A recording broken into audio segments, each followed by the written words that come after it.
guys, thanks for checking out episode 9 of Player 1 Reviews. I wanted to start 2014 off with a game that I personally love and that also didn't receive a ton of commercial success. And that game is...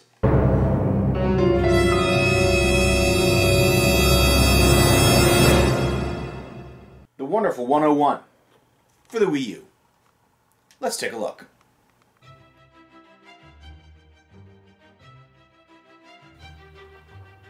The Wonderful 101 was developed by Platinum Games and directed by studio co-founder Hideki Kamiya.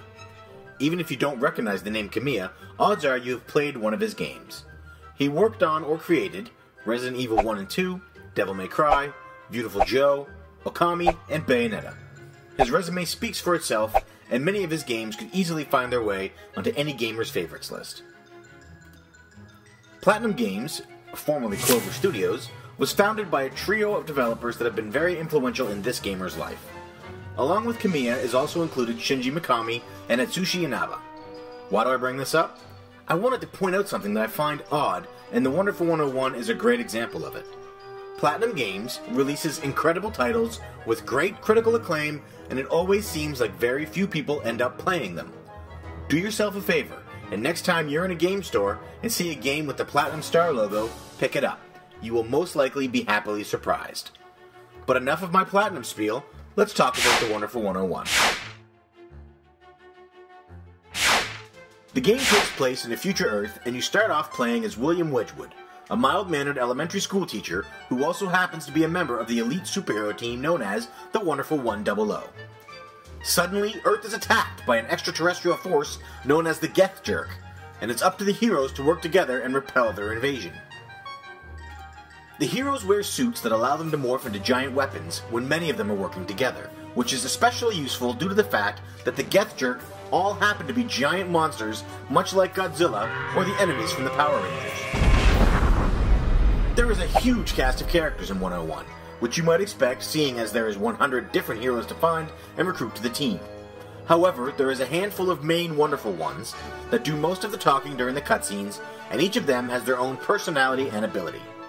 They are named after colors, which happen to coincide with the color of their outfit and as well as their morph ability.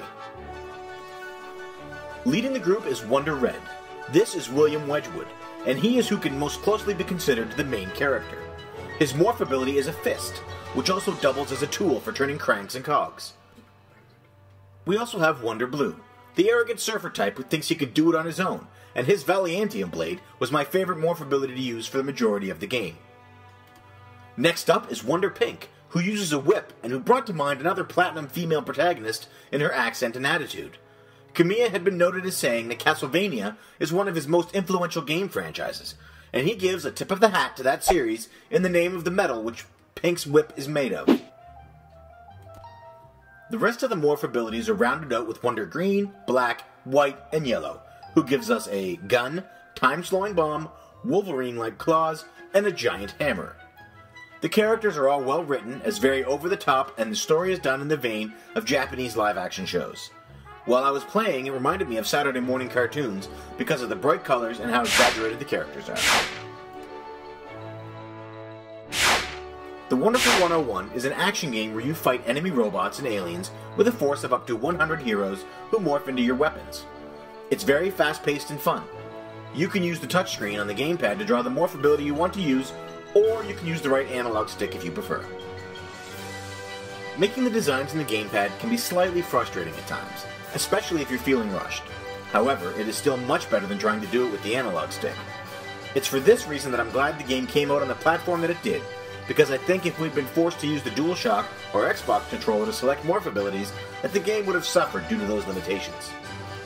The more heroes you have, the bigger you can make your morph, which is powered by batteries that you pick up within the stages. Of course, with a bigger sword you do more damage, but you also swing it slower as you'd expect. You'll find yourself swapping between the various morphs depending on which enemy you're fighting, and knowing which to use keeps you from zoning out and prevents 101 from feeling like a button masher. The boss fights are a combination of attacking and quick-time events, which add a nice cinematic flair to the game and allow for some of the cheesiest dialogue. The game is broken up into 9 operations, each consisting of a number of missions. It has an autosave feature and unlimited continues, which is something that comes in handy when playing with family or friends who are new to the beat-em-up genre. Something that is a platinum staple is a scoring for each mission, which gives you a rank from consolation up through bronze, silver, gold, and up to the top tier, which you may have guessed is platinum. This provides you with tons of replay value as you try to hit up the top score. Or if you just want to experience a story, it allows you to move through the game at a good pace. I played through with my daughter, and we both really enjoyed the story, pacing, and gameplay. With the ability to alter difficulty and the endless continues, this game is perfect for playing with kids. Or adults with really short fuses. Aren't you grounded?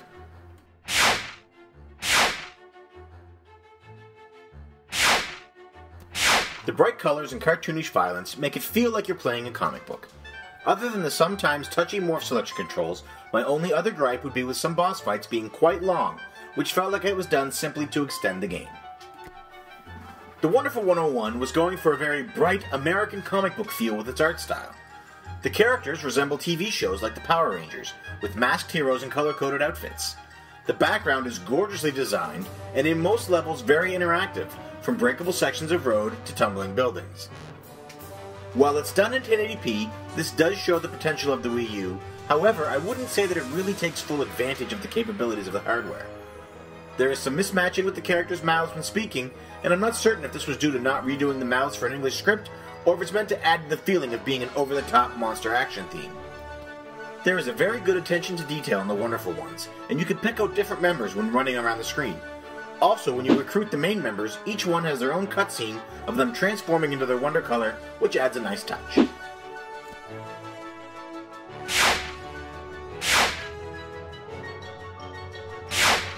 While the music of Wonderful 101 is good, it isn't a soundtrack that stays with you beyond turning the game off. While you're running through the city fighting Getsjerk, the combat sounds are crisp and clear, and the music does its job of filling in the background nicely.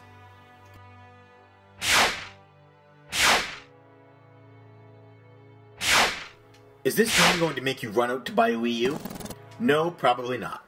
However, that being said, if you already are a Wii U owner, then this is a game you should pick up. It's a blast to play whether you're driven by high scores or just plain having fun, and that's why we play video games. All in all, The Wonderful 101 was easily one of my most enjoyed titles from 2013. If you enjoyed this video, please like, comment, and subscribe. I'd love to hear of your favorite games from last year, and please let me know if you think I missed something in this review. Also, if you're in the market for a new podcast, then check out the Cartridge Club over at www.cartridgebros.ca. We pick a new game every month and invite all of you to play along with us.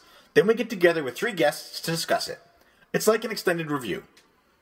Thanks for watching, guys. This has been a Cartridge Bros production, and we'll see you next time.